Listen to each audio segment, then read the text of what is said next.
നന്ദൂസ് വന്നേ പിന്നെ ഇടയ്ക്ക് ഇതുപോലെ രാത്രി ഭക്ഷണം കഴിക്കാനൊക്കെ ഇറങ്ങൽ പതിവാണ്. അങ്ങനെ രാത്രി കുനാഫ കഴിക്കാമെന്നുള്ളൊരു ആലോചനയിൽ ഞങ്ങൾ നേരെ വണ്ടിയെടുത്ത് എടപ്പള്ളി ഭാഗത്തേക്ക് പോയി. അതെ, കുനാഫ സ്റ്റോറി എന്നാണ് ആ കടയുടെ പേര്. എടപ്പള്ളിയിലാണുള്ളത്. അത്യാവശ്യം നല്ല റേറ്റിംഗ് ഒക്കെ കണ്ട് ചെന്നതാണ്. അവിടെ ചെന്നിരുന്നപ്പോൾ കുനാഫ എന്താണ്, അതിൻ്റെ കാര്യങ്ങൾ എന്താണെന്നൊക്കെ എഴുതി വെച്ചിരിക്കുന്നു. അതൊക്കെ വായിച്ചു. മെനു കാർഡ് എത്തി. ഞാൻ ക്രീം ചീസ് കഴിക്കാമെന്ന് വിചാരിച്ചാണ് പോയത്. യെസ്, അതുപോലെ തന്നെ അവിടെ അതുണ്ടായിരുന്നു. 260 റുപ്പീസാണ്. കൊള്ളാം.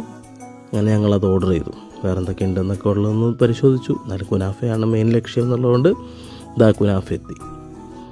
ഷുഗർ കാര്യമായിട്ട് വേണ്ടെന്നുണ്ടെങ്കിലും ഇതിൻ്റെ ഒരു രീതി ഇങ്ങനെ ആയതുകൊണ്ട് ഷുഗർ സിറപ്പ് അങ്ങോട്ട് ഒഴിച്ചു. ഞാനിതിന് മുന്നേ കുനാഫ ഒരു പ്രാവശ്യം എന്തോ കഴിച്ചിട്ടുള്ളൂ. പലപ്പോഴും പിന്നെ നമ്മൾ മന്തിയൊക്കെ കഴിക്കാൻ പോകുമ്പോൾ കാണുമെങ്കിലും മന്തി കഴിച്ച് കഴിഞ്ഞ് വേറൊക്കെ നിറയണോണ്ട് അത് വാങ്ങലില്ല. അങ്ങനെ ഇന്നിപ്പോൾ ഇത് തന്നെ കഴിക്കാൻ വേണ്ടി ചെന്നു. ക്രീം ചീസ് പറഞ്ഞ സ്ഥിതിക്ക് ഞങ്ങളെടുത്ത് നോക്കി. യെസ്, പറഞ്ഞതുപോലെ തന്നെ ചീസൊക്കെ നല്ല പക്കയായിട്ട് ഫിൽഡായിരുന്നു.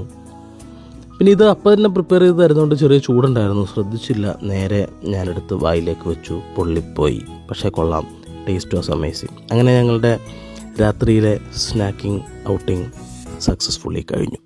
Thank you.